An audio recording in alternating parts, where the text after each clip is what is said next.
Process चल रहा था।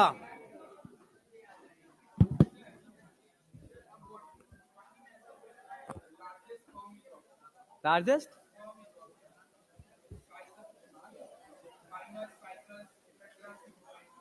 लार्जेस्ट क्या स्पर्म प्लांट में? मतलब ही नहीं है, किस में आया हुआ है?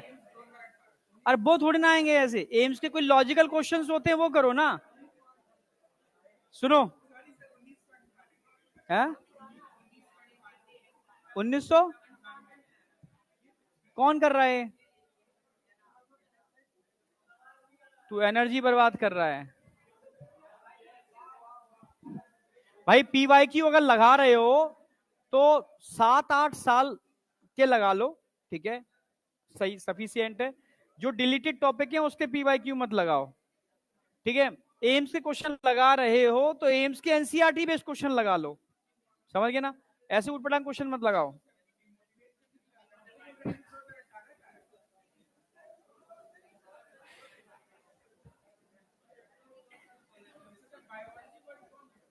अब साइंटिस्ट के नाम मत पूछा कर मुझसे। मैंने अपनी लाइफ में देखा, मेरे नोट्सों में कई साइंटिस्टों के नाम देखे तुझे?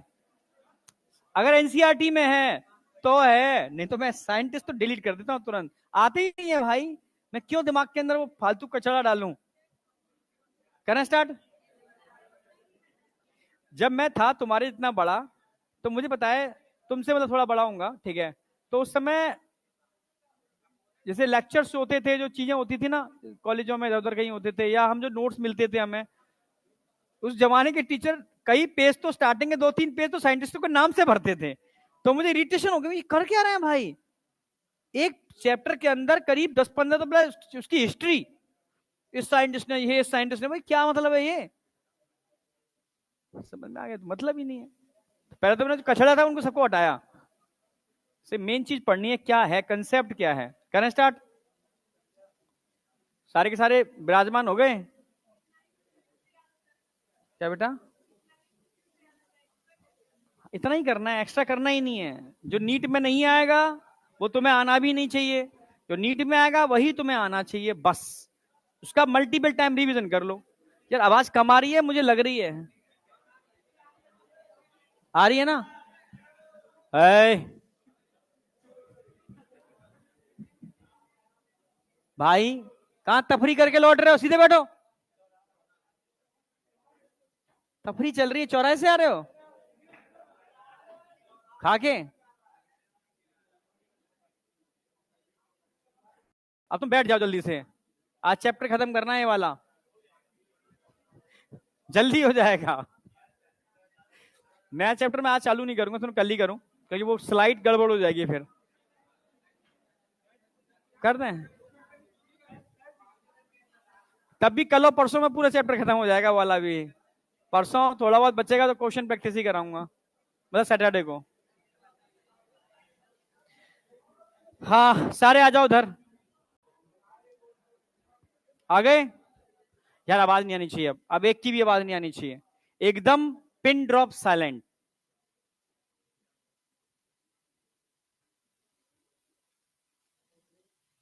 जा रहे हो या आ रहे हो? जाओ जल्दी, आप इधर आ जाओ। हमने कल बात की थी प्रोसेस की, तो प्रोसेस की जब भी बात करेंगे तो सबसे पहला स्टेप क्या होगा इस प्रोसेस के अंदर? आपका isolation of DNA. DNA isolation के लिए सबसे पहले मैंने बताया भैया, आप बैक्टीरिया से कर रहे हो, एनिमल सेल से कर रहे हो, प्लांट सेल से कर रहे हो, फंगल सेल से कर रहे हो, जिससे भी कर रहे हो तो उसके आपको एंजाइम डालने पड़ेंगे, सेल को ब्रेक करेंगे, मटेरियल बाहर।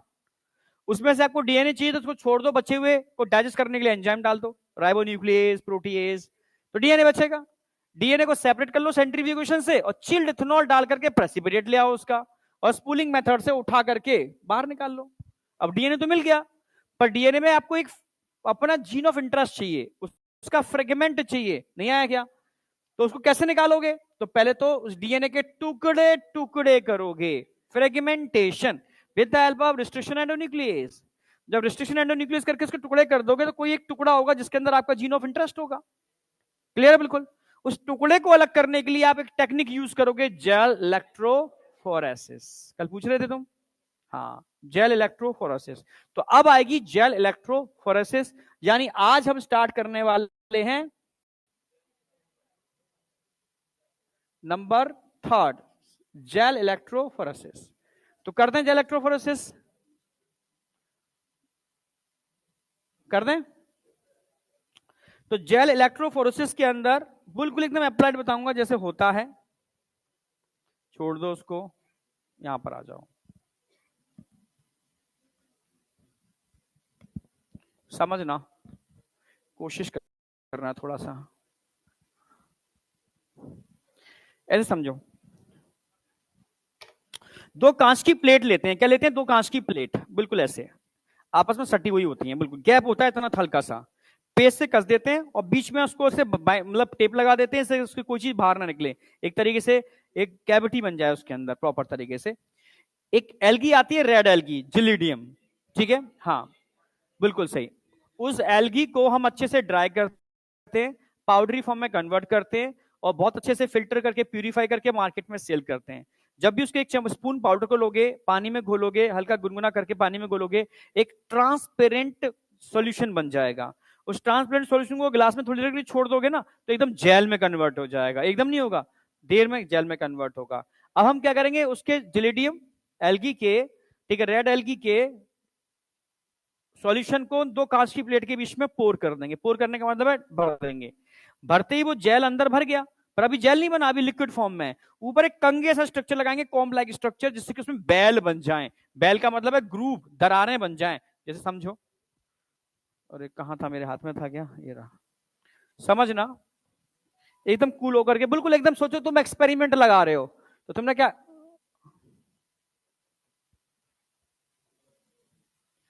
तुमने क्या काम किया, यहां पर एक जेल लिया, ले लिया, दो कांच की प्लेट के बीच में आपने इस जेल को फिल कर दिया,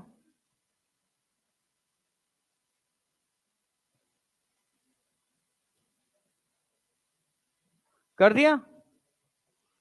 और कॉम्ब, कॉम्ब जब हटाओगे तो ऐसे बैल बन जाएंगे। कॉम्ब समझ रहे हो, एक कंगे जैसा स्ट्रक्चर होता है, सॉलिड स्ट्रक्चर। बना के भी दिखा देता हूं, थोड़ा समझ में और अच्छे से आ जाएगा।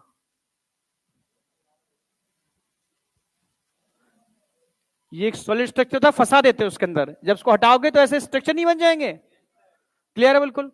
तो जेल में आपका ऐसा स्ट्रक्चर बन गया जिसके अंदर आप अपने सैंपल को फिल करोगे। अच्छा, जेल को कहां रखोगे, उस कांच की प्लेट को कहां रखोगे, एक सॉलिड ग्लास के ब्लॉक के ऊपर।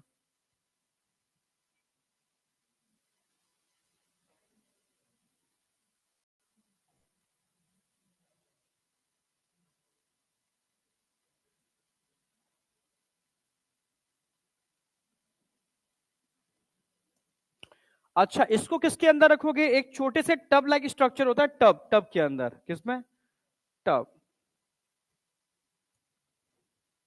रख दें।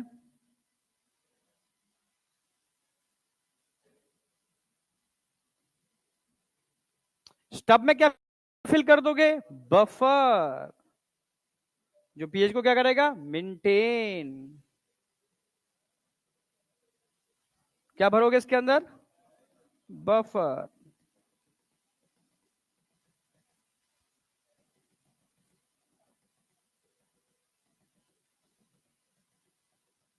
क्लियर है बिल्कुल, बिल्कुल समझना अच्छे से। माइक्रो पिपेट आते हैं, माइक्रो, एक तो तुम्हारी लैब में देखे होंगे कांच के पिपेट होते हैं, रबड़ का लगा होता है ऊपर, ठीक है, देसी पिपेट, ठीक है, 100 सवा 100 के आ जाते हैं। एक माइक्रो पिपेट होते हैं, इलेक्ट्रॉनिक पिपेट, ठीक है, कई कई हजार कीमत होती है उनकी, समझ रहे हो, 55,000, 60,000, 18,000 की भी आती है, सस्ती होती है, ठीक है। माइक्रो पिपेट का मतलब है, मतलब समझ रहे हो, माइक्रो लीटर, छोटा, इतना तुम न, इतना नेग्लिजिबल तुम सोच भी नहीं सकते हो, उतनी चीज को भी उसमें आप फिल कर सकते हो, समझ रहे हो, माइक्रो पिपेट्स के थ्रू। तो अब हम क्या काम करेंगे, इस बैल में तो भरेंगे क्या, अरे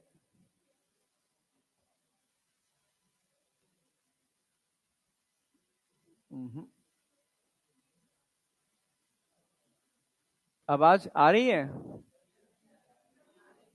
क्लियर नहीं आ रही है, बाहर से किसी को बुला के लाओ।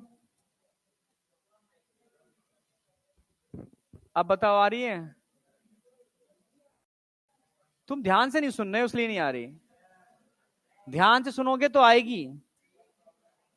कॉन्सेंट्रेट करो, अगर कॉन्सेंट्रेट करोगे तो मैं बोलूंगा नहीं तब भी तुम्हें समझ में आएगा। टेलीपैथी भाई, ठीक है मैं बोल रहा हूं और तुम अच्छा सर ये बोल रहे हैं, तो तुम्हारा ध्यान कितना परफेक्ट है इस पर डिपेंड करेगा। समझ रहे हो? यस, साइंस है पूरी भाई। क्या? मैं तुझे ढूंढ रहा था वहां पर, तू यहां पाया गया, मैंने कहां गया ये आज।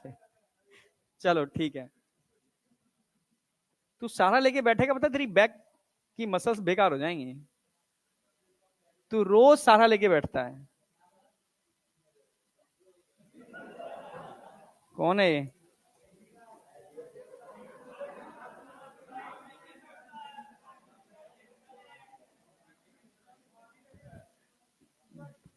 तो मैं अभी भी मस्ती चढ़ रही है, एग्जाम नजदीक है इसके बाद भी।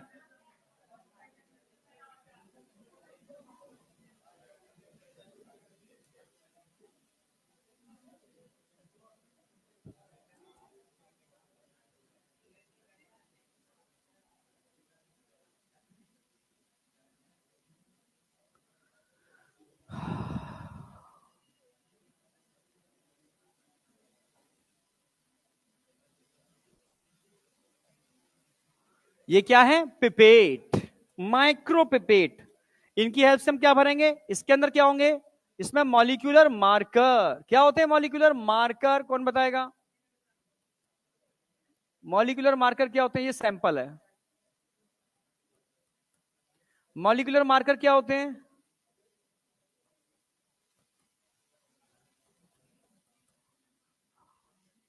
सुधांशु, प्रियांशु, मॉलिक्यूलर मार्कर क्या होते हैं? सेलेक्टेबल मार्कर के अलावा भी कुछ चीज होती है, किसी चीज क्या रहेगा? सेलेक्टेबल मार्कर, मार्कर जो बताए, मॉलिक्यूलर मार्कर जो बताए। सब्जी कभी सब्जी खरीदने गए हो, ठीक है, कहते हो कि भाई गोभी दे दे, वो पूछे कितनी दे दे, तो आप बोलोगे 2 किलो। तो 2 किलो तौलने के लिए क्या लगाएगा वो? मार्कर। मार्कर जो बताएगा कि गोभी 2 किलो है, वो क्या हो गए? वेट, वाट जो होते हैं, ठीक है। समझ रहे हो? तेल खरीदने गए हो कभी? कोई ना कोई तो तेल खरीदा होगा, खाने का तेल, गाड़ी में डलवाने का तेल, ठीक है। तो क्या कहोगे कि बस तेल दे दे, 1 लीटर दे दे। तो लीटर क्या है? मार्कर। भाई मार्कर जो बताएगा ये 1 लीटर है, तो मार्कर जो बताएगा कि ये सेगमेंट जिसके अंदर आपका जीन ऑफ इंटरेस्ट है वो मार्कर है। नहीं आया क्या? आया नहीं आई क्या? अब तू लीटर पे अटक के रह गया, मैं मार्कर समझा रहा हूं तू।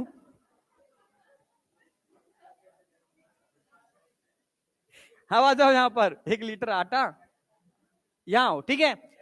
ये क्या है बेटा? Molecular marker. अब समझो मेरी बात,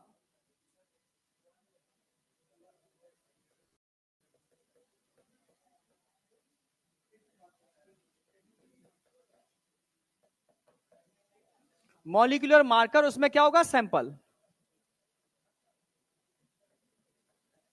अच्छा, सैंपल पर चार्ज नेगेटिव होगा पॉजिटिव होगा? मार्कर पर चार्ज नेगेटिव होगा पॉजिटिव होगा? मार्कर का मतलब है स्मॉल सेगमेंट ऑफ डीएनए जिनका मॉलिक्यूलर वेट आपको पहले से पता है, ठीक है। अच्छा, डीएनए पे चार्ज नेगेटिव है तो मैं डीएनए के पास इलेक्ट्रोड नेगेटिव लगाऊं या पॉजिटिव लगाऊं?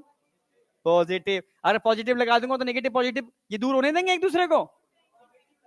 Negative negative, negative negative repel, negative positive attract. नहीं है क्या? तो यहां पर रिपल्शन और अट्रैक्शन चलेगा, नेगेटिव। और यहां क्या लगाऊंगा मैं? पॉजिटिव। नेगेटिव कैथोड होता है या एनोड होता है? एनोड। पीछे से आवाज आई एनोड, पीछे से आवाज आई एनोड। कौन बोला एनोड? जो बोला वो सही बोला, हाथ उठाओ।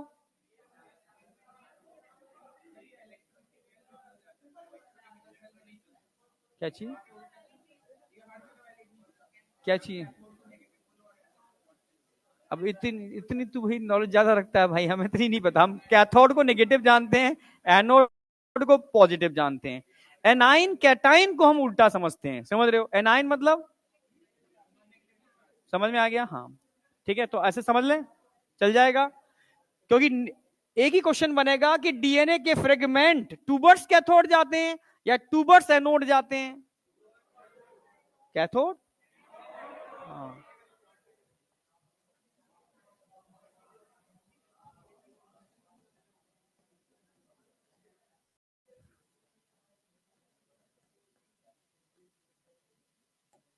समझना भाई, अगर मैं तुमसे कहूं मैंने इलेक्ट्रिक फील्ड लगा दिया यहां पर, समझने की कोशिश करना।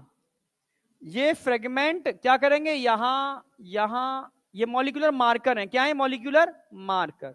जिनका मॉलिक्यूलर वेट आपको पता है, यानी तराजू में रखने वाले बांट। अब बगल में क्या करोगे, तौलोगे जो भी तुम ले रहे हो, यहां पर इसको वेट करोगे, तो जो आपको वेट करना है उसके हिसाब से ये आपका सेगमेंट रन कर रहा है। कर गया? अब मैं तुमसे कहूं सेगमेंट का जो सेपरेशन हो रहा है, इसके लिए कौन रिस्पॉन्सिबल है, या क्या किस बेस पर हो रहा है? चार्ज की बेस पर नहीं हो रहा क्या? ऑप्शन में ये हो, ऑप्शन में ये हो, साइज प्लस चार्ज बोथ। भाई बिना चार्ज के धक्का कौन लगाएगा? धक्का तो चार्ज ही लगा रहा है। तो बताओ, साइज या चार्ज बोथ नहीं आएगा? बोथ आएगा, सिंपल सी बात है। तू तो मत बोल गलत। सिर्फ और सिर्फ और सिर्फ और सिर्फ साइज के बेस पर। जैसे मान लो, इधर नहीं, इधर बैठ रही है सिमेट्री, बोल दूं थोड़ी सिमेट्री, बुरा तो नहीं मानेगा? पक्का? ठीक है, तुझे मोटा बोलूं तो मानेगा? मोटा है नहीं तू, फिक्स एकदम फिट है। पर मान लो ये मोटा है, क्योंकि नहीं है वेट, मान लो इन चारों में कंपैरिजन में इसका वेट ज्यादा है, ऐसा चलेगा? चलेगा ना? फिट है वो, ठीक है, इधर आ जाओ, इधर आ जाओ। इन चारों को मैं एक साथ जहां खड़ा करूं, यहीं पर ही, मानना बुरा मत मानना, तू भी है इसमें, इधर आ जा, ये अब चारों को बराबर का धक्का दे रहा हूं मैं, तो आगे कौन जाएगा इन चारों में से, जरा बताओ? जो सबसे सूखा है कौन जाएगा आगे?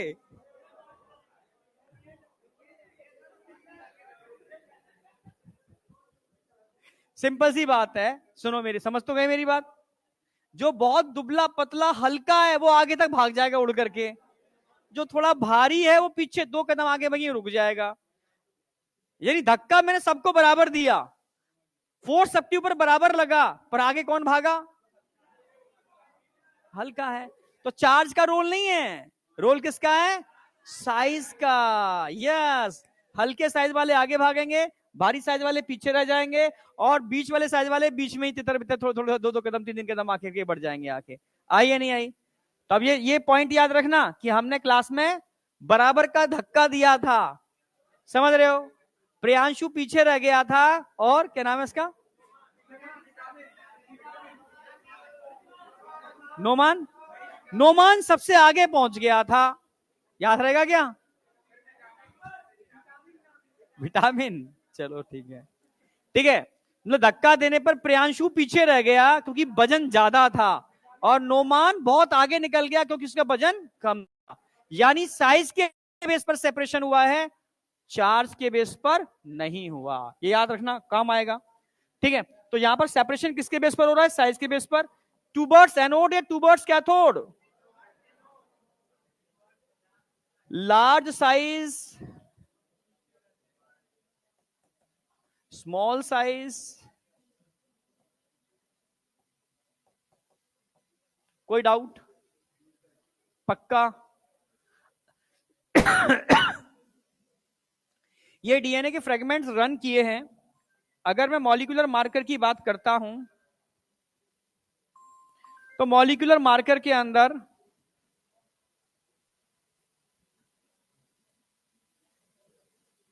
इसका बेस पेयर ज्यादा होगा, मान लो 1000 बेस पेयर का है, तो जो आगे भागेगा वो क्या होगा, हो सकता है 900 बेस पेयर का है, जो और आगे भागेगा वो क्या होगा, 800 बेस पेयर का है, जो और आगे भागेगा वो क्या होगा, हो सकता है 700 बेस पेयर का होगा। यानी जो सबसे आगे बढ़ता जाएगा उसका बेस पेयर कम होता जाएगा। समझ गए ना मेरी बात? अरे हाँ या ना? ठीक है। पर ये बैंड अभी आपको दिखेंगे नहीं, जेल पर जो रन हो रहे हैं बैंड वो दिखेंगे नहीं।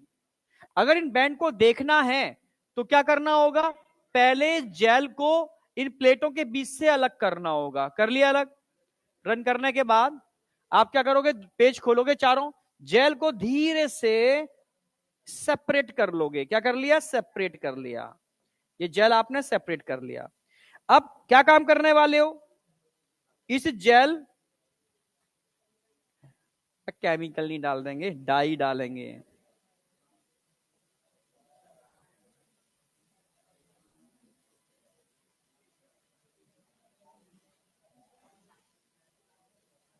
अब हम क्या करने वाले, अच्छा, अब हम क्या करने वाले हैं, इस जेल में इन बैंड्स को देखने के लिए, इन बैंड्स के कलर को देखने के लिए हम एक डाई यूज करेंगे, इथिडियम ब्रोमाइड।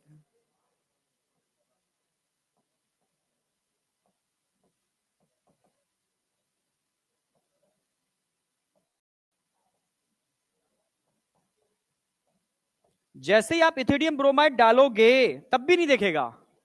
अब आप क्या काम करोगे, इसके ऊपर यूवी रेडिएशन यूज करोगे, यूवी रेज डालोगे। छोटे छोटे चैम्बर्स होते हैं, इस ट्रे को उठा करके चैम्बर में रख देंगे, ऊपर यूवी लाइट लगी होती है और कैमरा लगा होता है। तो उसमें आप क्या देखोगे, आपको ये डीएनए के बैंड विजुलाइज होने चालू हो जाएंगे।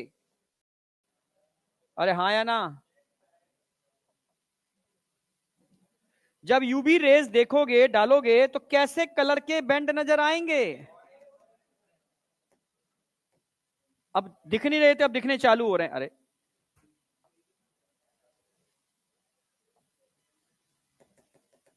ऑरेंज आया,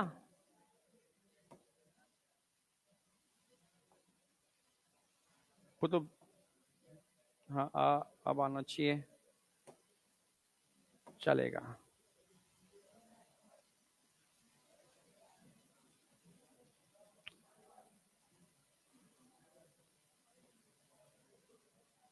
अब तक नहीं दिख रहे थे, अब दिखने चालू।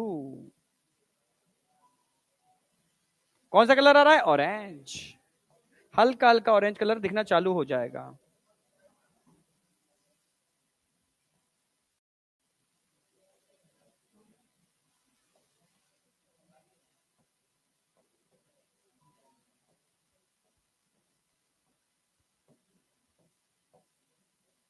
अब बताओ, ये तीन बात समझ में आई नहीं आई?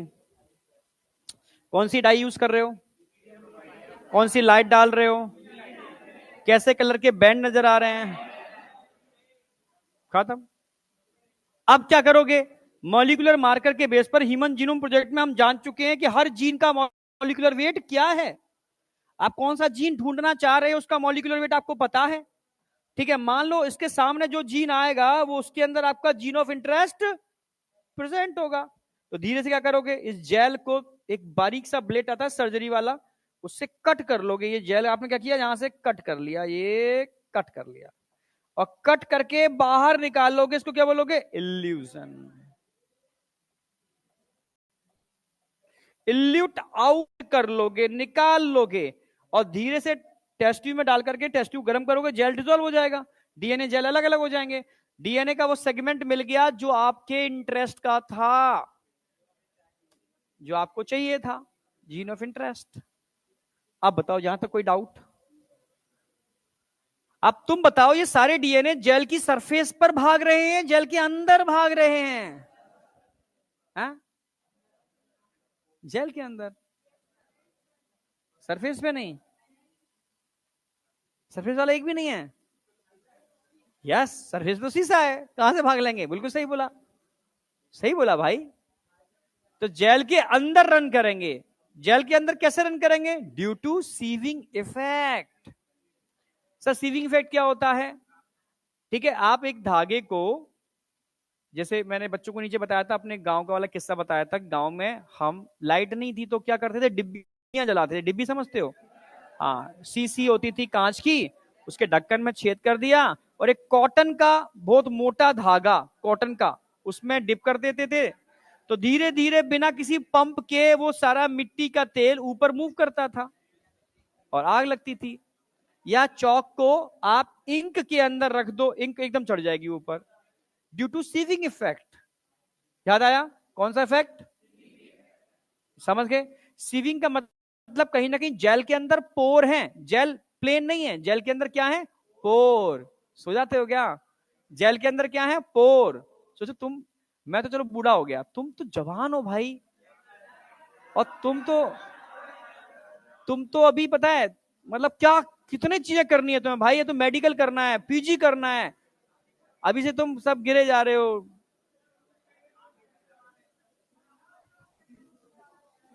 और तो कोई नहीं सो रहा?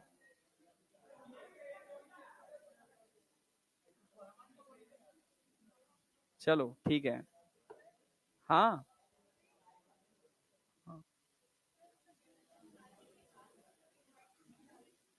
पैसल से निकालने के बाद कांच को अलग कर दिया, जेल को धीरे से ट्रे में लगा दिया और ट्रे में डाई डाल दी। ठीक है, थोड़ी देर डाई को एब्जॉर्ब होने देंगे, फिर एक्स्ट्रा जो डाई थी उठा करके धीरे से अलग कर लेंगे, फिर पेट से निकाल लेंगे। फिर ट्रे को उठा के नीचे एक छोटा चैम्बर होता है, चैम्बर में रख देंगे, ऊपर कैमरा लगा होगा, ऊपर से लाइट आ रही होगी, यूवी लाइट। फिर हम कंप्यूटर के उसमें देखेंगे, जैसे लाइट पड़ेगी ना एकदम जेल चमकना चालू हो जाएगी, चमकने। ठीक है, अच्छा ये है, ये चमक रहा है, ये से मैच कर रहा है, इसका मॉलिक्यूलर वेट ये है, नहीं आया क्या? इन सब के मॉलिक्यूलर वेट आपको पता है, इससे मैच कर लोगे, अच्छा ये है हमारा जीन ऑफ इंटरेस्ट।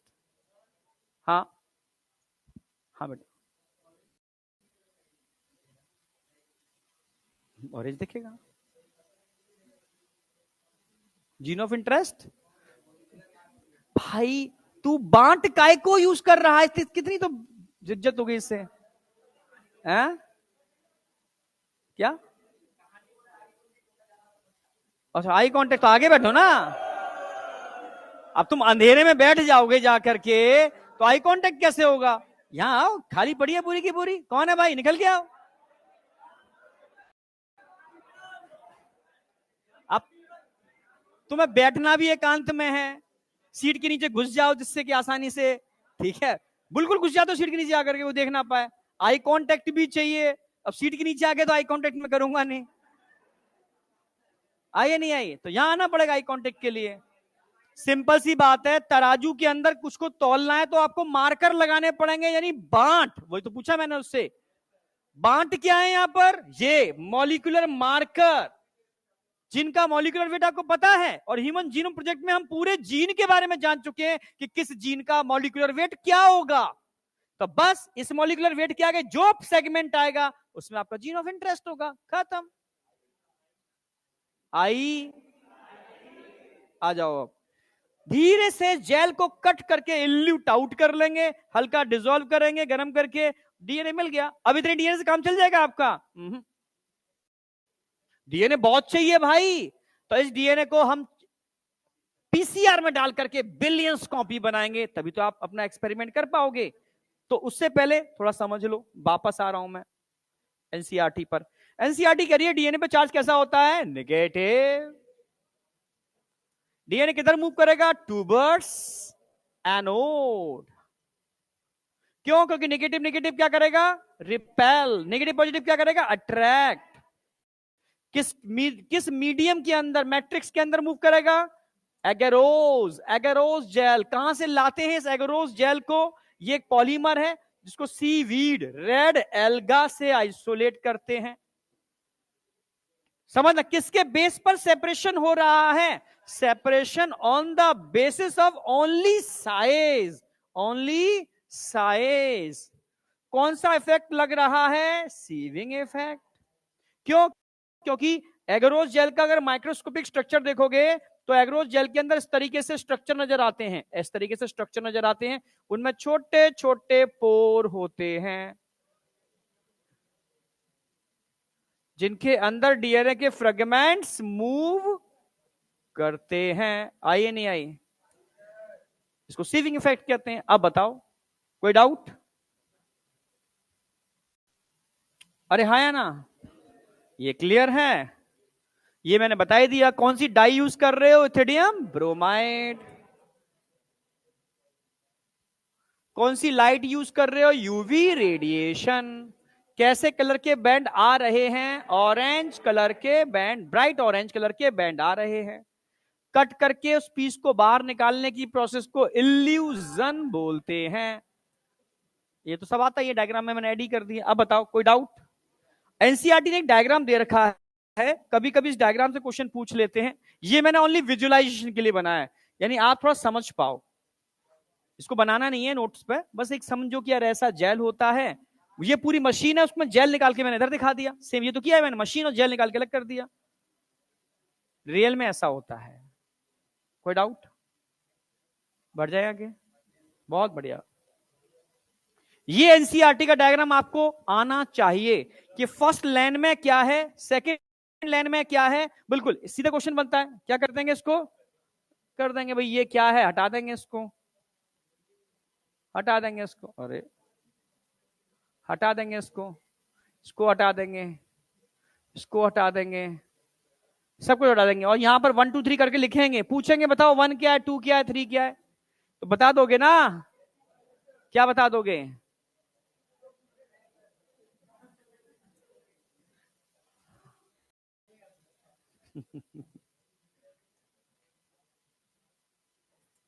तो जो लैन 1 है इसमें क्या है? अनडाइजेस्टेड, अनडाइजेस्टेड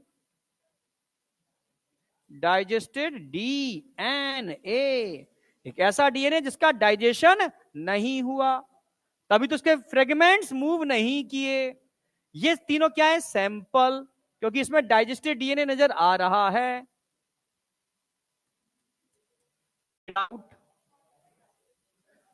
हल्के सेगमेंट आगे, भारी सेगमेंट पीछे है?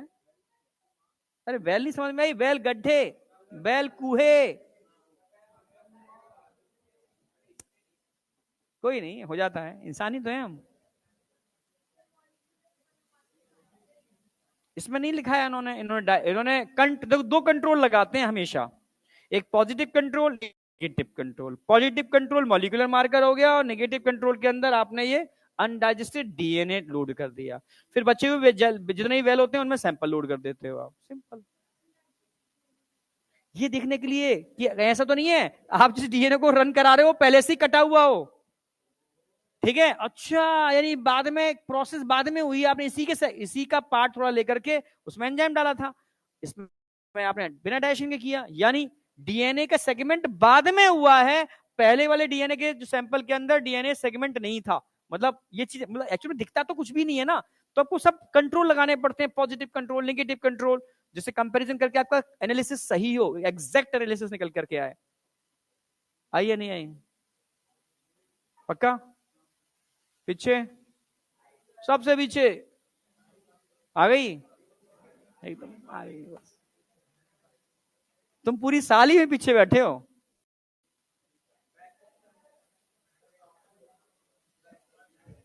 नहीं, बैक बेंचर का फायदा तब है तुम सर फोड़ दो, देखेंगे। चलो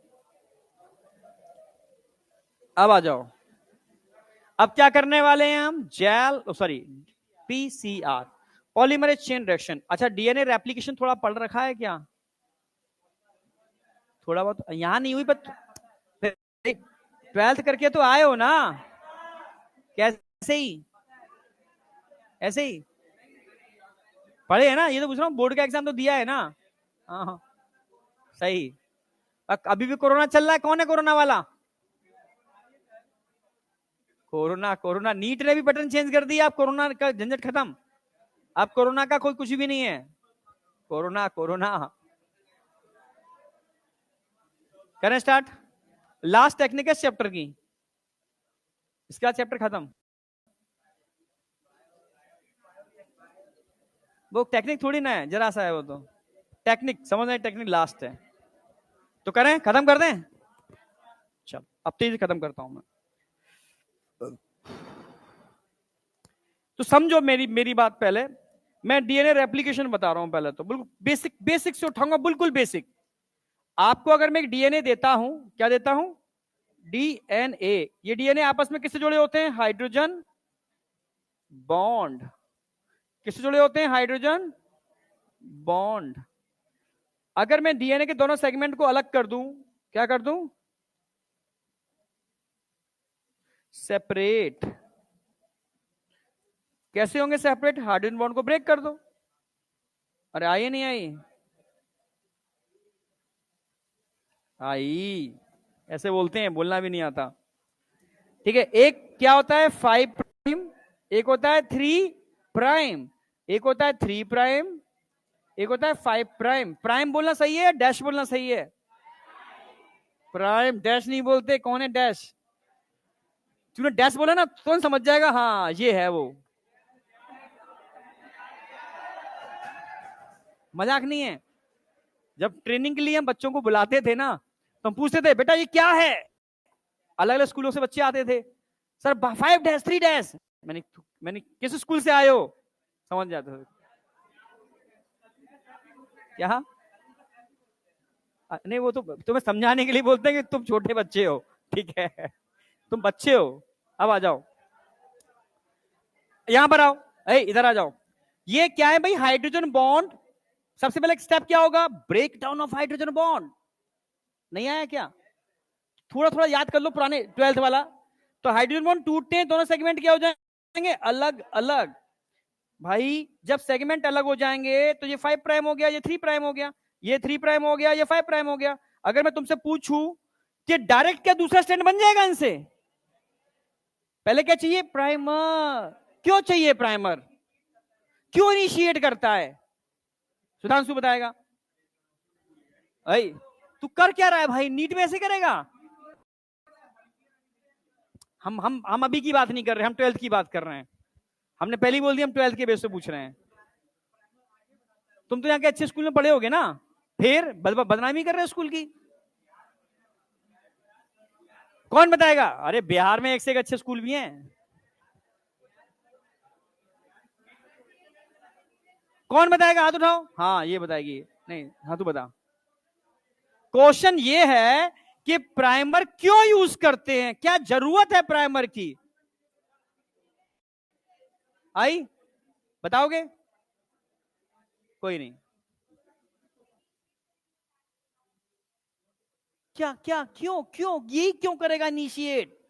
क्योंकि प्राइमर के 3' पर एक फ्री OH ग्रुप होता है, और किसी भी चीज को जोड़ने के लिए, कॉन्जुगेट बनाने के लिए एक OH की रिक्वायरमेंट होती है, इसलिए प्राइमर चाहिए। अब क्वेश्चन आता है OH कहां होता है? 5' पर या 3' पर? ऑलवेज 3' पर, क्योंकि 5 to 3 डायरेक्शन में क्या होता है? एम्प्लीफिकेशन। सिंपल सी बात है। तू तो बोला ही नहीं, बता। बात तुझसे पूछ रहा हूं मैं, वो तो पता है उसकी तो मुझे, डिंपल की। हाँ डिंपल बोला है, डिंपा नहीं बोला मैंने। ठीक है, डिंपल बोला था। डिंपल नाम है ना? सही तो बोला है मैंने। हाँ ठीक है, तो तुम बोलते क्यों नहीं हो भाई? बस तुझसे पूछ रहा हूं मैं, इधर वाले से। हाँ तो बताओ ना, 3' पर क्या है? OH फ्री है। अब आ जाओ। तो सबसे पहला स्टेप क्या होगा? Binding of primer. अच्छा, प्राइमर कहां बाइंड करेगा? किस प्राइम पर जरा बताओ? ओल्ड स्टैंड के किस प्राइम पर प्राइमर बाइंड करेगा? 3' है 5'? ऑलवेज 3'।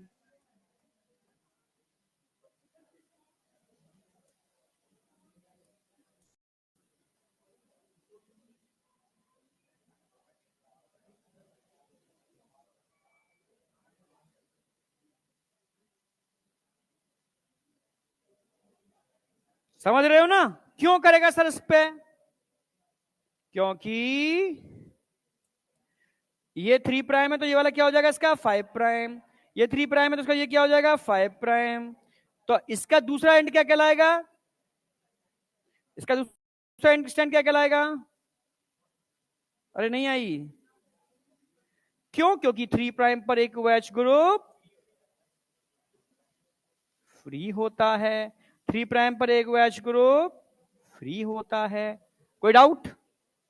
अब OH तो चाहिए, यानी अब आपको भाई एक डीएनए चाहिए, दो प्राइमर चाहिए और डीएनटीपीज चाहिए, डीएनटीपीज, डाई न्यूक्लियोटाइड डीऑक्सीराइबोस। हाँ, डीऑक्सीराइबोस डाई, वही वही है डीएनटीपी, डीऑक्सीराइबोस न्यूक्लियोटाइड ट्राइफॉस्फेट, क्योंकि 3 फॉस्फेट जुड़ेंगे ना इसके अंदर, तभी तो एनर्जी लिबरेट करेगा।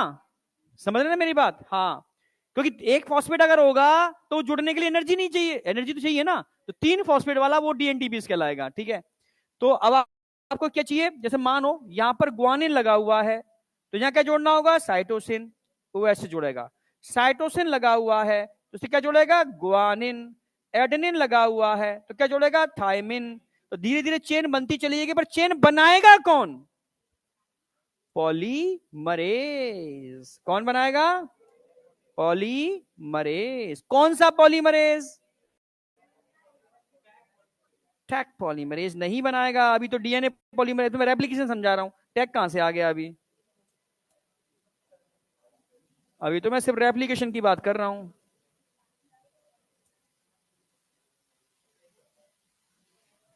डीएनए भाई कौन काम करने वाला है यहां पर? DNA polymerase. तो डीएनए पॉलीमरेज 5 to 3 डायरेक्शन में क्या करेगा? डीएनटीपीज को जोड़ता जाएगा और एक नया डीएनए बनता चला जाएगा। आई या नहीं आई?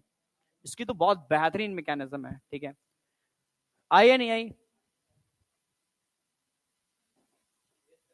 यानी अगर एक डीएनए के 2 डीएनए बनाने तो क्या क्या चाहिए? डीएनए टेम्पलेट चाहिए, प्राइमर चाहिए, डीएनटीपीज चाहिए और पॉलीमरेज चाहिए। पर हमारी बॉडी में मिलने वाला पॉलीमरेज क्या हाई टेम्परेचर पर काम कर सकता है?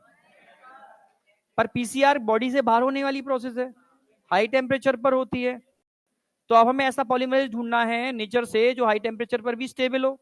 तो अब साइंटिस्टों ने हॉट स्प्रिंग्स ढूंढे, गरम गरम पानी के झरने, खौलता हुआ पानी, उनमें उनको बैक्टीरिया मिला, ऐसा बैक्टीरिया जो हाई टेम्परेचर भी सर्वाइव कर सकता है, यानी उसमें मिलने वाली प्रोटीन हाई टेम्परेचर पर एक्टिव होती है। तो उस बैक्टीरिया का नाम था थर्मस एक्वाटिकस। उससे हमें एक पॉलीमरेज मिला, तो उस पॉलीमरेज का नाम हमने उस बैक्टीरिया के नाम पर रख दिया Taq, Thermus aquaticus polymerase, Taq polymerase. तो इसमें समझ में आ गया। अब जो पीसीआर में बढ़ाने वाला हूं उसमें हम कौन सा पॉलीमरेज यूज करेंगे? टैक पॉलीमरेज। तो पीसीआर के लिए भी ये रेप्लिकेशन की बात हो गई। तो पीसीआर के लिए भी आपको क्या चाहिए? 4 चीजें चाहिए। डीएनटीपी सॉरी प्राइमर चाहिए, thermostable DNA polymerase tag polymerase चाहिए, डीएनटीपी और मैग्नीशियम आयन पॉलीमरेज के लिए रिक्वायर्ड होते हैं, और साथ में डीएनए का सैंपल चाहिए। ये चीज मिल जाए तो आप एक डीएनए से 2, 2 से 4, 4 से 8, और ऐसी करते गए करते गए करते गए और 30 साइकिल रन कर दी तो 1 बिलियन डीएनए बन जाएंगे आपके पास। मिलियन नहीं, बिलियन। आई? सिंपल। ये तो मैकेनिज्म है, ये बेसिक मैकेनिज्म समझ में आ गया आपको रेप्लिकेशन का। पीसीआर से मैंने कंपैरिजन कर दिया कि क्या भाई पीसीआर यही तो है, बस अब क्या कर क्या रहे हो पीसीआर के अंदर? मैं आगे बढ़ रहा हूं। हाँ बेटा, magnesium and act as catalyst for enzyme. ठीक है भाई, एंजाइम पढ़े आपने थोड़ा बहुत याद? बायोमोलिक्यूल तो हो गया ना अपना। हाँ, बायोमोलिक्यूल पढ़े थे हम लोगों ने। क्या enzyme act as sorry magnesium and ions act as catalyst for different types of enzyme. तो मैक्सिमम केस में तो मैग्नीशियम एंड, भाई हम क्यों कहते हैं मैग्नीशियम कंटेनिंग फूड लो?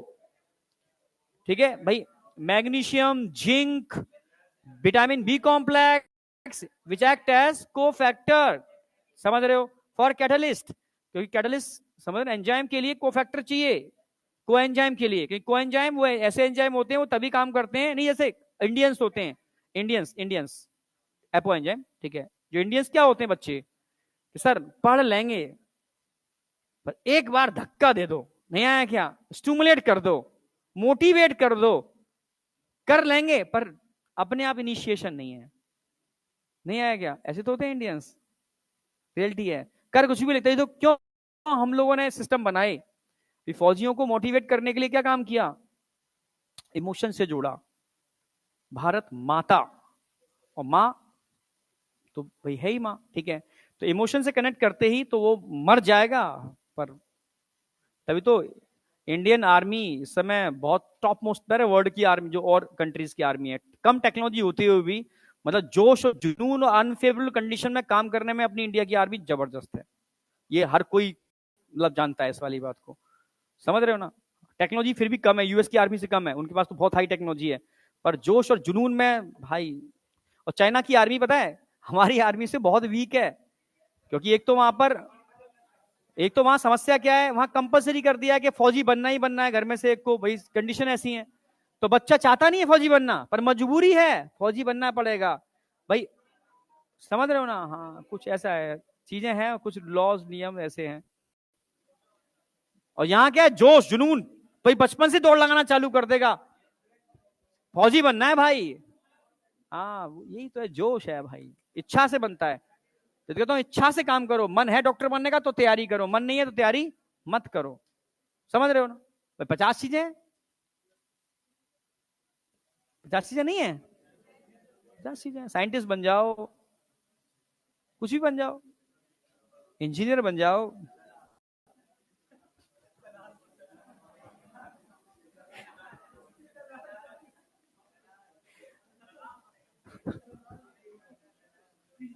तो सब दलाली है आज की डेट में।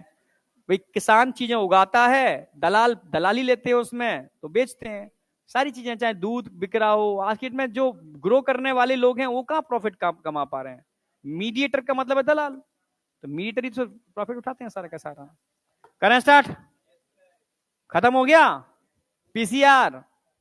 कैसे, ऐसे ये छोटा सा डब्बा है, इस छोटे से डब्बे को हम बोलते हैं पीसीआर, पॉलीमरेज चेन रिएक्शन, जो किस पर बेस्ड है, ओनली टेम्परेचर, डिग्री सेल्सियस लिखा हुआ है भाई, ओनली टेम्परेचर, ये कुछ नहीं करता, समझ रहे हो, कुछ नहीं करता। सबसे सस्ता भी लोगे ना तो 80-90 लाख का आएगा, जो मतलब बहुत, हाँ छोटी छोटी लैबों में यूज होता है। और हाँ, और थोड़ा अच्छा लोगे तो 2-3 करोड़ का, और अच्छा लोगे 8-10 करोड़ तक का पहुंच जाता है रियल टाइम पीसीआर। बस सर इसमें तो गाड़ी आ जाएगी, घर भी हो जाएगा, ऐसे ना, क्या सस्ता है ना, ये सस्ता है, 10 लाख 10 करोड़। एक सैंपल की एनालिसिस के कितने रुपए लगते हैं, 2,000 रुपए लगते हैं अब, पहले 5,000 लगते थे पीसीआर से। शाम तक इससे कितने सैंपल लगा दोगे, एक बार में बहुत सारे सैंपल लगते हैं, इतनी बड़ी प्लेट होती है इसकी, बहुत सारे सैंपल लगते हैं। तो सोचो शाम तक तो ये 5-6 लाख रुपए छाप देगा एक पीसीआर, समझ में आया। हाँ जैसे एमआरआई है, जैसे सीटी है, ये क्यों भाई, एक बार सेटअप लगाना है आपको, ऐसा ही पैसा है। इधर रेडियोलॉजिस्ट में क्यों जाते हैं बच्चे, उसकी सबसे हाई रैंक रेडियोलॉजी की होती है, सबसे टॉप। बच्चों को लगता होगा नीरो की होती होगी ना, रेडियो, ऑस्टियो भी टॉप में आती है आज की डेट में। आप बोन्स में जाते हो तो वही अच्छी उसमें आती है, इतना आसान नहीं है ना, कोई टेंशन। कहता बढ़िया एक सेटअप लगा दो, आदमी अपने आप काम कर रहे हैं, ठीक है, शाम तक 8-10 लाख रुपए छप के आ रहे हैं अपने आप ही। बस आपको तो एक चिड़िया बिठानी है स्टार्टिंग में, बाद में भी तुम्हारा वो नहीं, जो स्कैन करके बस वही चिपका दिया जाता है, स्कैनर नहीं, रिपोर्ट क्यों लगा हुआ होता है, जाने दो बस।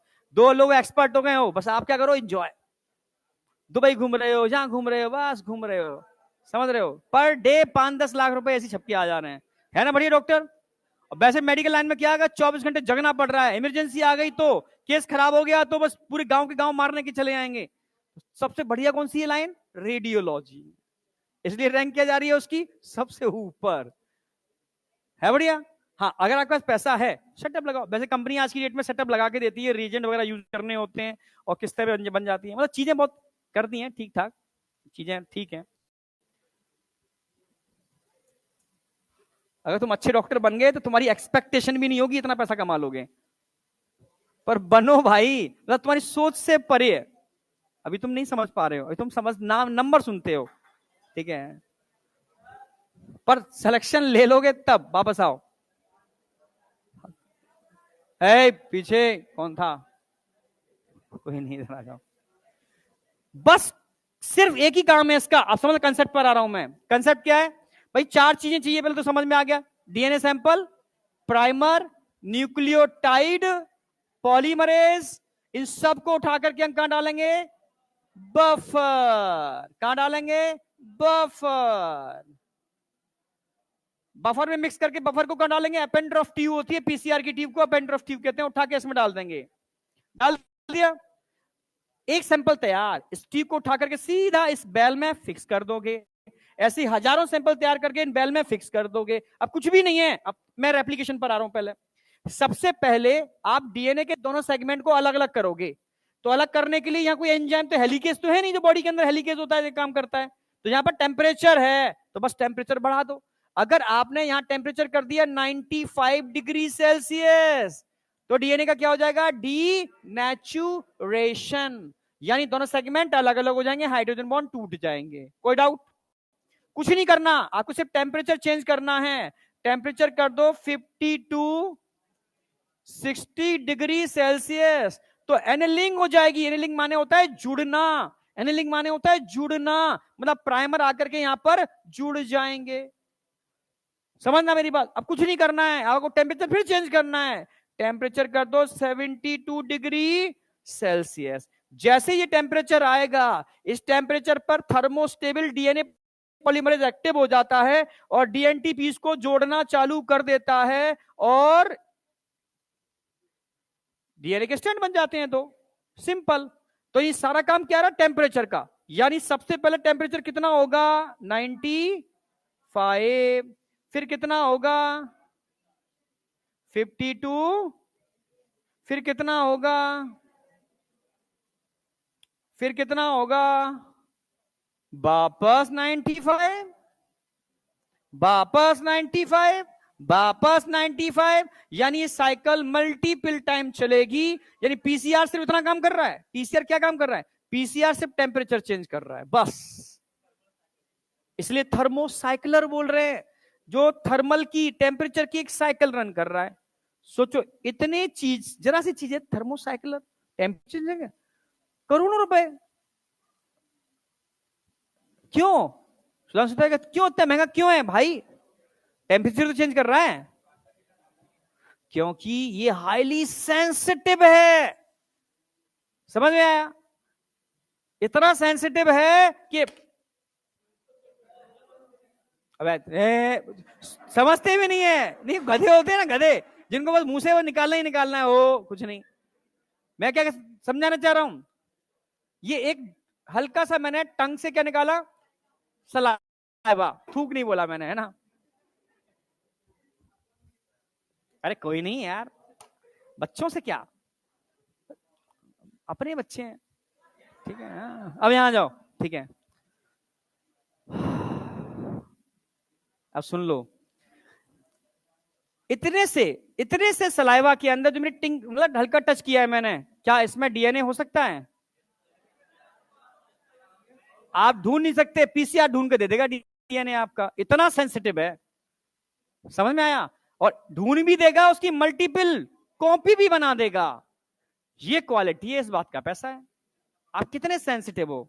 देखा है, सूंघना सब जानते हैं। एक है जिसको करोड़ों रुपए मिलते हैं सिर्फ सूंघने के, बस स्मेल से नहीं।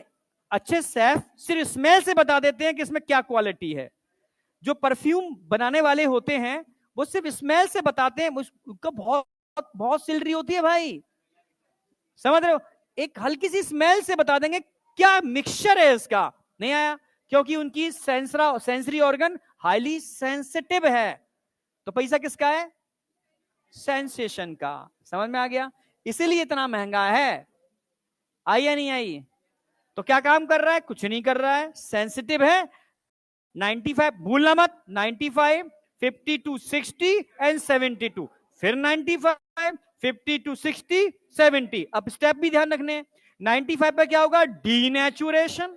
52, 60 पे क्या होगा? एनेलिंग। एनेलिंग का मतलब है जुड़ना, प्राइमर का जुड़ना। फिर क्या होगा? एक्सटेंशन। पॉलीमरेज क्या काम करेगा? एक्सटेंशन, यानी पॉलीमराइजेशन ऑफ डीएनए। सिंपल, खत्म। आप बता क्या चाहता है? जितनी चलती नहीं है, जितनी तुझे चलानी है। वो फीड करेगा, 5 साइकिल चाहिए, 10 साइकिल चाहिए, 50 साइकिल चाहिए, 100 साइकिल चाहिए। जितनी साइकिल चाहिए उतना ही तुझे कंटेंट डालना पड़ेगा, उसके अंदर सैंपल भरना पड़ेगा, प्राइमर डालने पड़ेंगे, डीएनटीपी डालने पड़ेंगे, उसकी बाइल्स आती हैं, हर साइकिल के हिसाब से बाइल्स होती हैं। किसी सैंपल की इतनी साइकिल चलानी है तो उतना ही आपको बाइल यूज करना पड़ेगा, उसमें उतनी प्राइमर, सब कुछ हिसाब से बना हुआ होता है वो।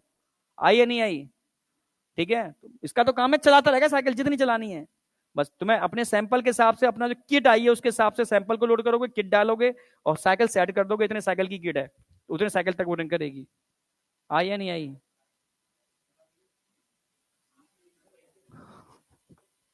एसी पे इससे काम नहीं किए हैं। आईसीएमआर की जो हमारी लैब है, तुम नेट पर सर्च करोगे, वो Indian council of medical research की बहुत मतलब जानी मानी लैब है भाई। वहां जीन सिक्वेंसर भी है, इलेक्ट्रॉन माइक्रोस्कोप एक टाइप के नहीं है, टैम भी है, transmission electron microscope, scanning electron microscope, सब बहुत मतलब एडवांस है। ठीक है, बहुत सही है। पीसीआर, वैसे मेरा इतना काम पीसीआर का नहीं था, मेरा ड्रग का काम ज्यादा था, ठीक है, पर मैंने बहुत सारे पेपर्स के लिए काम किए, ठीक है, नहीं कि किससे तू काम कर रहा है भैया भैया थोड़ा सा साथ में काम, मतलब पेपर में नाम हो जाएगा, तो मैं ठीक है तेरे भी काम करवा लेते हैं, तो तेरे संग थोड़ा काम करवा ली तेरी लैब में आकर के, ठीक है, कुछ पेपर मुझे निकालना है तो मैंने और ये लैब में काम कर लिया मिल करके, ऊट पटांग पेपर ही बहुत निकाले हैं मैंने, मतलब जो काम मेरा है ही नहीं वो भी काम किए हैं मैंने, समझ रहे हो? वो करोगे तुम। अब बताओ ये समझ में आया नहीं आया? अच्छे से ना छप गया होगा ना, बस यही तो चाहिए। चलो, हाँ क्या कह रहा भाई? ओलिगो न्यूक्लियोटाइड, डीएनटीपीज, अभी क्या बताया? डीएनटीपीज।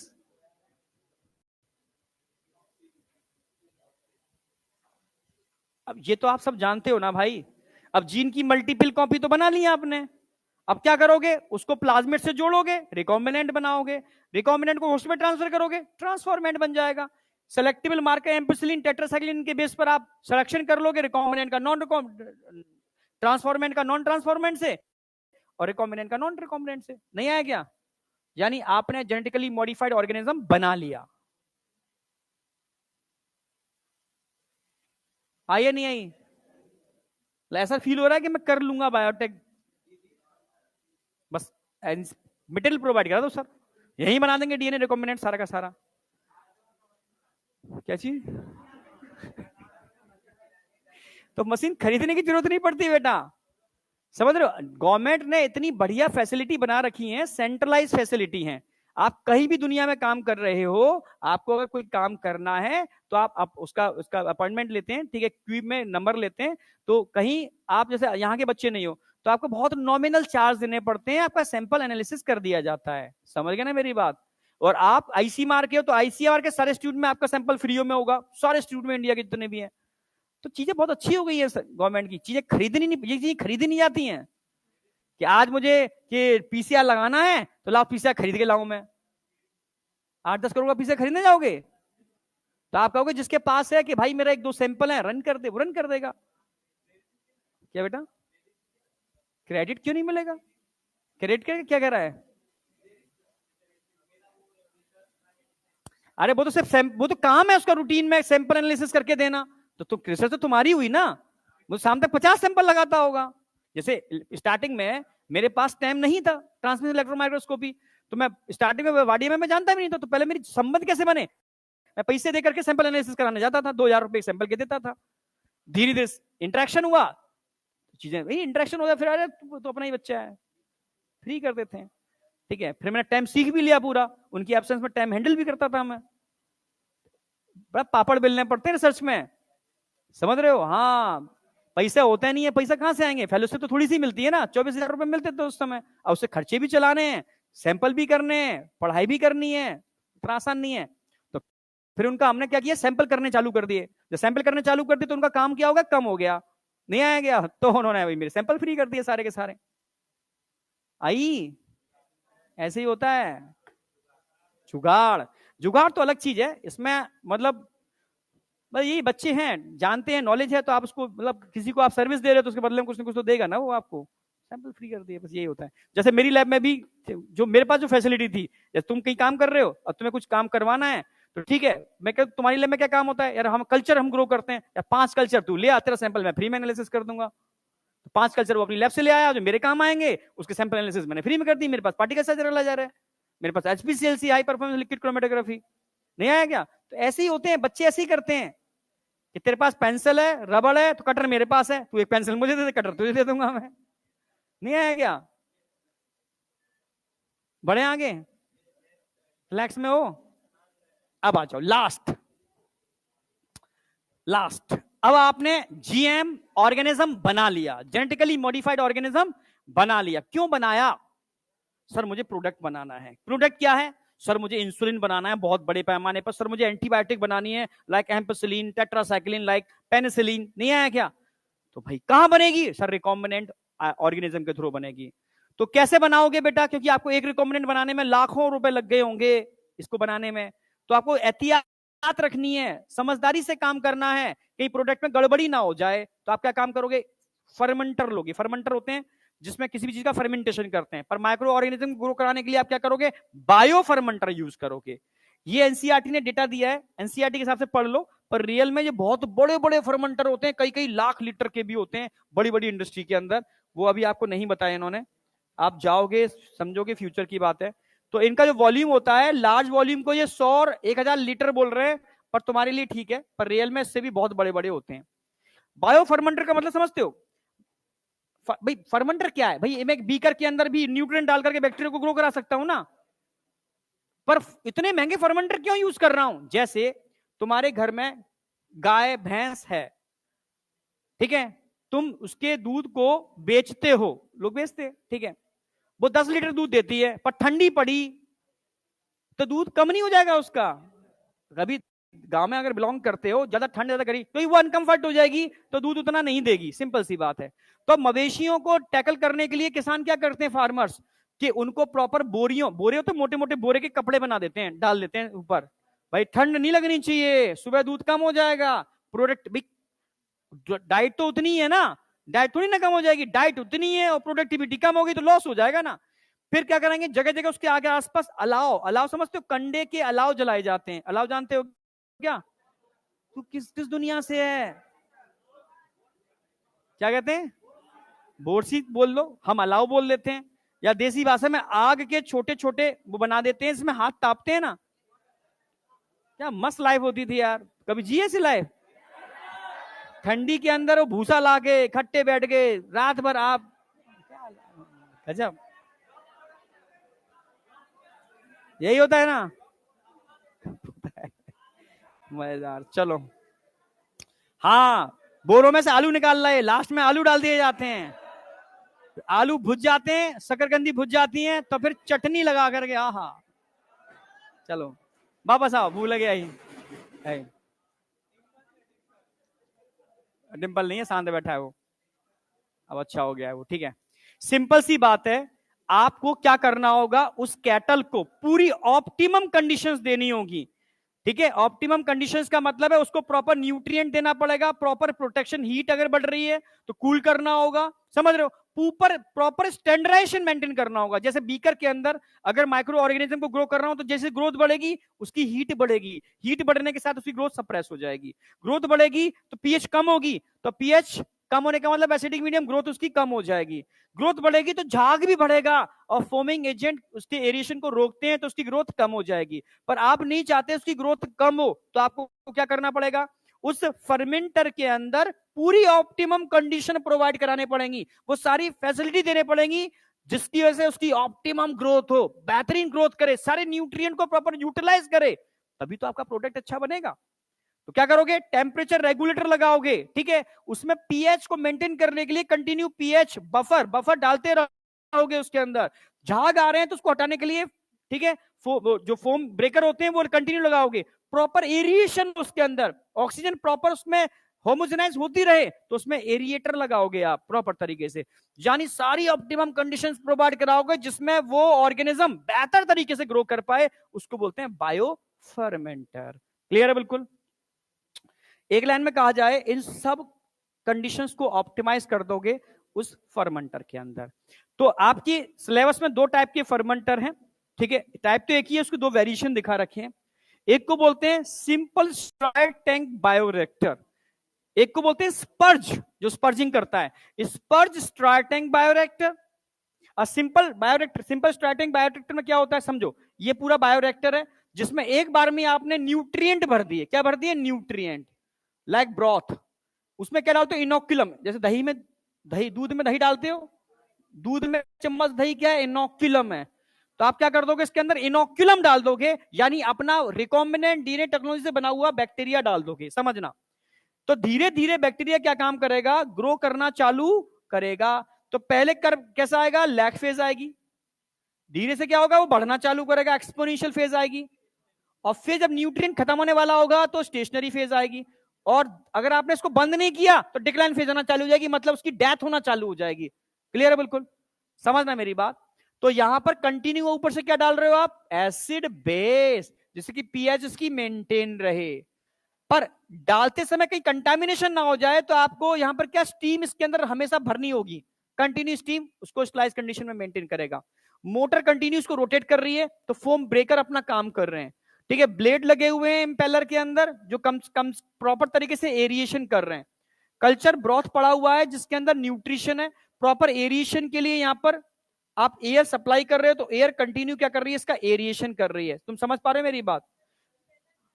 इंपेलर घुमा घुमा रहा है उसको, इंपेलिंग घुमाना, समझ रहे हो? यानी होमोजेनाइज करना, जैसे ग्रोथ एक ही जगह सेडिमेंट ना हो जाए। जैसे तुम भूंजते हो कढ़ाई में कोई चीज, छोड़ दोगे तो नीचे वाला जल जाएगा, फिर क्या करते हो? चलाते रहते हो, होमोजेनाइज होती रहे।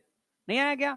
चीज एक जगह बैठ ना जाए, ग्रोथ रुक ना जाए, तो इंपेलर कंटिन्यू काम कर रहा है, ब्लेड्स लगे हुए हैं। ठीक है, समझे? समझे नहीं समझे?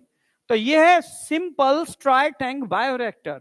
पर अगर कोई बैक्टीरिया ऐसा है जिसको बहुत ज्यादा ऑक्सीजन चाहिए, क्या चाहिए? बहुत ज्यादा ऑक्सीजन चाहिए, तो आपको क्या करना पड़ेगा? समझना, एक ऐसे प्लेटफॉर्म आते हैं जो मूव करते रहते हैं इस तरीके से, मूवमेंट, उस पर आपके रिएक्टर रखे होते हैं। तो अगर मूवमेंट, जैसे मानो ये बोतल दे, एक ये स्टेबल बायोरिएक्टर है, इसमें ब्रॉथ भरा हुआ है। एक स्पर्ज स्पर्ज स्ट्राई टैंक बायोरिएक्टर, हाँ। अब ये मूव करेगा तो क्या हो रहा है? धीरे धीरे इसका सरफेस एरिया बढ़ रहा है इसका, हाँ है ना? ऐसे मूवमेंट होते रहते हैं उसके अंदर। इसके मूवमेंट की वजह से सरफेस एरिया बढ़ेगा, और सरफेस एरिया बढ़ने से क्या होगा? ऊपर से भी एरिएशन होगा, ऊपर से भी एरिएशन होगा। अरे कहां गया? अरे ऊपर से भी एरिएशन होगा और नीचे से भी एरिएशन चल रहा है, सरफेस एरिया बढ़ रहा है। ये बबल, ये ब्रेक हुए नीचे आ गए, ये ब्रेक हुए नीचे आ गए, ये ब्रेक हुए नीचे आ गए, समझ रहे हो? ऊपर से भी एरिएशन हो रहा है और नीचे से तो एरिएशन चल ही रहा है। यानी अगर मैं स्पर्ज स्ट्राई टैंक बायोरिएक्टर यूज करता हूं तो ये मोस्ट एरिएशन बहुत ज्यादा अमाउंट में कर पा रहा है। सिंपल स्ट्राई टैंक समझ में आ गया? अरे हाँ या ना? अब तुम मुझसे पूछो, कुछ पूछना है तो, इससे क्वेश्चन आएगा। ये सब याद रख लेना कहां पर क्या लिखा हुआ है, क्योंकि इसको इरेज करके 1 2 3 लिख के क्वेश्चन बनाते हैं लोग। ठीक है, ये मोटर है, ये मोटर है, ये एसिड बेस वाला पार्ट है, यहां से स्टीम डाल रहे हैं। ऊपर वाले जो ब्लेड होंगे तो ऊपर झाग बनेगा, उसको हटाएंगे। नीचे वाले ब्लेड इंपेलर का काम करेंगे। ये कल्चर ब्रॉथ में भरा क्या है? कल्चर ब्रॉथ घूम रहा है। नीचे से आप क्या डाल रहे हो? ऑक्सीजन, स्ट्रल ऑक्सीजन सप्लाई कर रहे हो, कोई रटने की चीज ही नहीं है। ये क्या है? ये इसकी बात करता हूं, ये क्या कर रहे हो? Increase surface area for oxygen transfer. Oxygen surface क्या हो रहा है? सरफेस एरिया बढ़ रहा है, सरफेस एरिया बढ़ रहा है। नीचे क्या हो रहा है? Bubbles, dramatically increase the oxygen transfer area. Continue bubbles आ रहे हैं, ऑक्सीजन ट्रांसफर एरिया को बढ़ा रहे हैं। कुछ पूछना तो बताओ।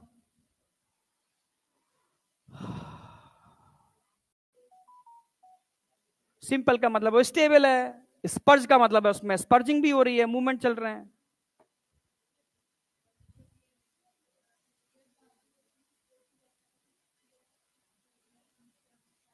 नहीं नहीं, O2 भी, उसको ऑक्सीजन चाहिए तो ऑक्सीजन डालेंगे ना उसके अंदर। यस, वो हमारी तरह थोड़ी ना है कि उसको पूरी सब कुछ देना पड़ रहा है, नाइट्रोजन नाइट्रोजन ये सब कुछ, प्योर ऑक्सीजन दे रहे हैं उसको। ब्रोथ का मतलब हो गया न्यूट्रिएंट। और पूछो, अभी रुक जा। हो गया, हो गया। ये क्या है ये?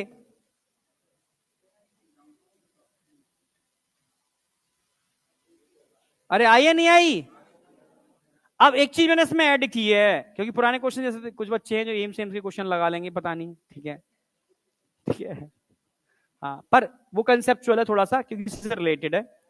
तो हाँ, 2 टाइप के फर्मेंटर मैंने ऐड किए हुए थे, आज से नहीं 10 साल से, जो किताबों में तो नहीं है, पर BHU ABU का क्वेश्चन आता था तो मैंने 2 ऐसी मतलब 2 हेडिंग डाल करके बच्चों को कंपैरिजन कराना चालू कर दिया था, सिर्फ ग्राफ को समझाने के लिए। ग्राफ पे क्वेश्चन आता है जब भी आता है, ठीक है। वो 2 फर्मेंटर मैंने यहां डाल दिए, एक होता है बैच फर्मेंटर और एक होता है कंटिन्यूस कल्चर, ठीक है, क्योंकि किसी तुम्हारे सिलेबस का नहीं है पर कंसेप्चुअल क्वेश्चन बन जाता है। बैच का मतलब एक साथ भर दिया, जो अभी पढ़े ये क्या है, बैच फर्मेंटर। ये कौन से फर्मेंटर है, ये दोनों एक ही जैसे हैं, अंतर एक ही है, ये क्या कर रहा है, थोड़ा एरिएशन बढ़ा रहा है, ये एरिएशन नहीं बढ़ा रहा, एक ही है। Both are batch fermenter. Batch fermenter क्या होते हैं, जिसमें एक बार में आपने न्यूट्रिएंट भर दिए, बस लॉक कर दिया।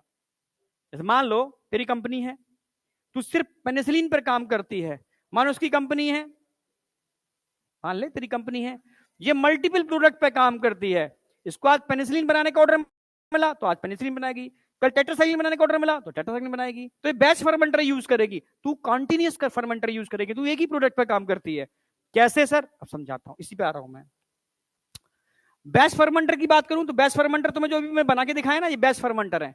यानी आपने एक फर्मेंटर लिया, एक बार में ही न्यूट्रिएंट भर दिया जितना आपको चाहिए, एक बार में भर दिया। ये मोटर लगा दी, ये इंपेलर लगे हुए हैं इसके अंदर,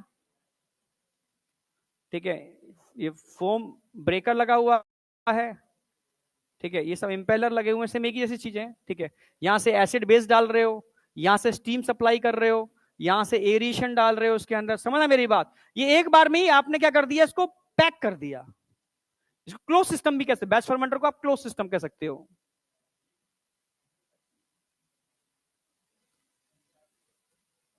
समझना, ठीक है। एक बार में जब स्टार्टिंग में क्या होगा, न्यूट्रिएंट इनोकुलम डालोगे तो पहले कैसी फेज आएगी, लैग फेज, लॉग फेज।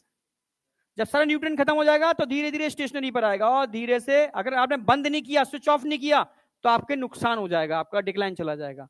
पर डिक्लाइन जाने से पहले ही आप क्या कर लोगे, इसको ऑफ कर दोगे, समझ में। और प्रोडक्ट को आइसोलेट कर लोगे। तो कौन सा कर्व बन रहा है, ये वाला ऐश,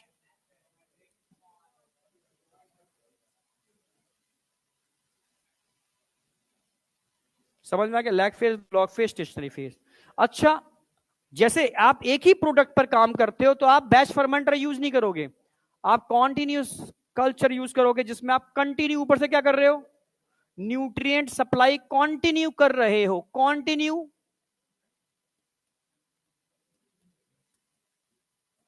कंटिन्यू न्यूट्रिएंट सप्लाई कर रहे हो, कंटिन्यू प्रोडक्ट को यहां से क्या कर रहे हो, isolate, isolation of product.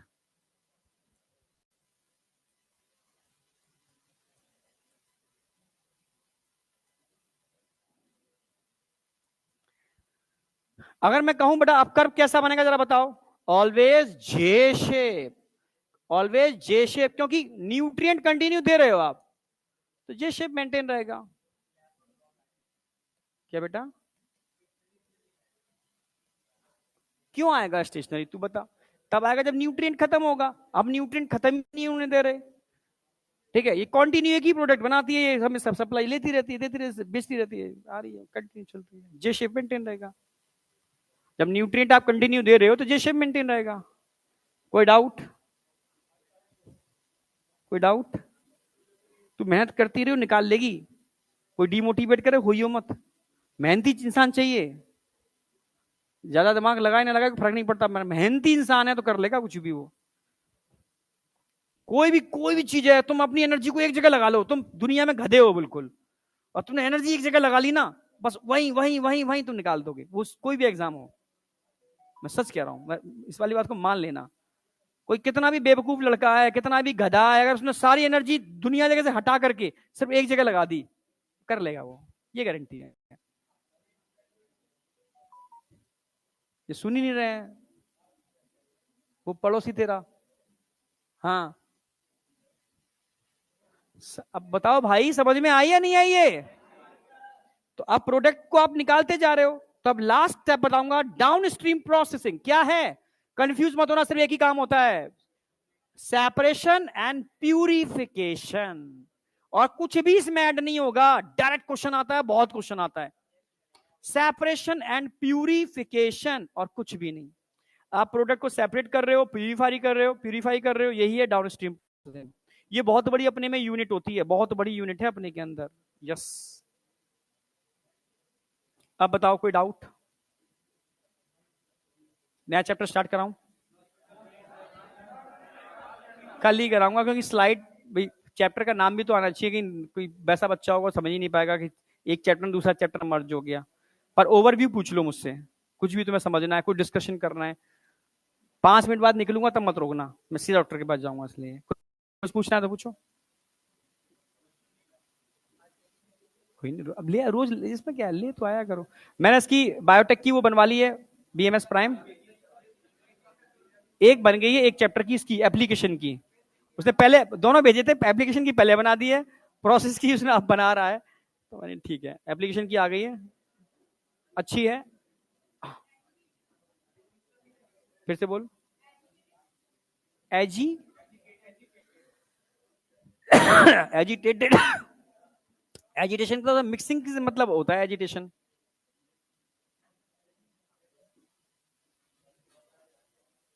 Line पढ़ो पूरी।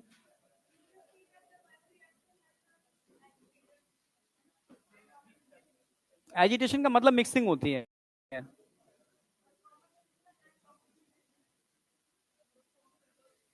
हाँ, मतलब पूरा ऑप्टिमाइज फॉर्म कंट्रोल कर रहा है, मिक्सिंग कर रहा है, एसिड बेस मेंटेन कर रहा है।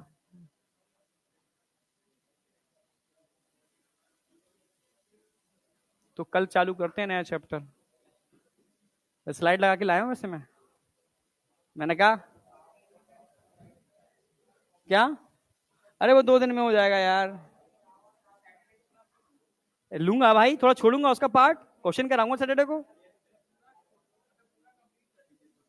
नहीं, 2 दिन में, तीसरे दिन में थोड़ा छोड़ूंगा मैं, थोड़ा छोड़ करके फिर क्वेश्चन कराऊंगा मैं। 1 घंटे में बहुत क्वेश्चन हो जाते हैं भाई। तो 1 घंटे पढ़ाऊंगा, 1 घंटे क्वेश्चन करा दूंगा, ऐसे कर लूंगा ना।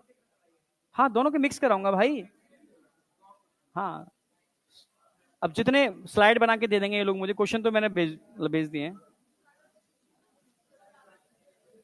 ज्यादा क्वेश्चन की तो मैं दे तो रहा हूँ ना, बीएमएस प्राइम।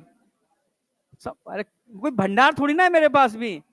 बीएमएस प्राइम दे दिया, अब यहाँ कुछ नए क्वेश्चन कराऊंगा तो फायदा है ना। वो प्राइम वाले क्वेश्चन तो मैं मिल ही रहे हैं, अब रिमेनिंग क्वेश्चन मैं यहाँ करा दे रहा हूँ मैं। अभी मैं यूट्यूब पे भी कराने स्टार्ट करने, वो भी नए अलग क्वेश्चन होंगे, तो तुम्हें वैराइटीज ऑफ क्वेश्चन मिल जाएंगे ना।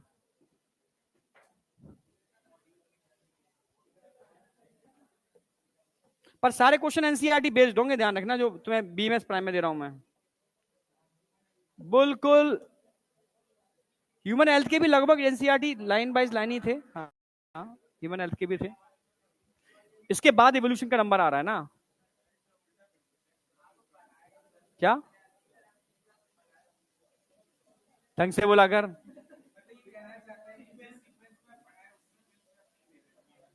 तो कैसे दे रहा हूं भाई मैं एवोल्यूशन पहले पढ़ाया।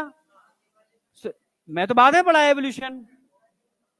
अच्छा, तुम्हारे यहाँ उल्टा हो गया, क्योंकि कंबाइन का चक्कर आ गया था बीच में। नहीं तो मैं हमेशा मैं देखो, मैंने ऑनलाइन को फॉलो किया है, ऑनलाइन को, और ये अपना नीट वाला, क्योंकि ऑनलाइन के लिए बना रहा था मैं। तो वो तुम्हें भी दे रहा हूँ, कि तुम्हें तो और चीजें मिल भी रही हैं, औरों को तो और चीजें नहीं मिल रही ना। बिल्कुल सीक्वेंस में दिए मैंने। यार तुम तो ब्लेम, जिसको ब्लेम लगाने की आदत होती है ना, मैं अपना दिल भी निकाल के रख दूंगा ना, तभी सर ऐसा नहीं, ऐसे निकालना चाहिए था। पता है, जो जो ब्लेम लगाते हैं वो दुनिया में ब्लेम ही लगाते रहते हैं, कुछ भी कर दो।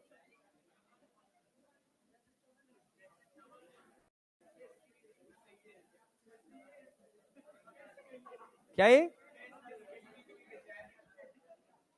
बहुत है टेस्ट भाई, ठीक है टेस्ट।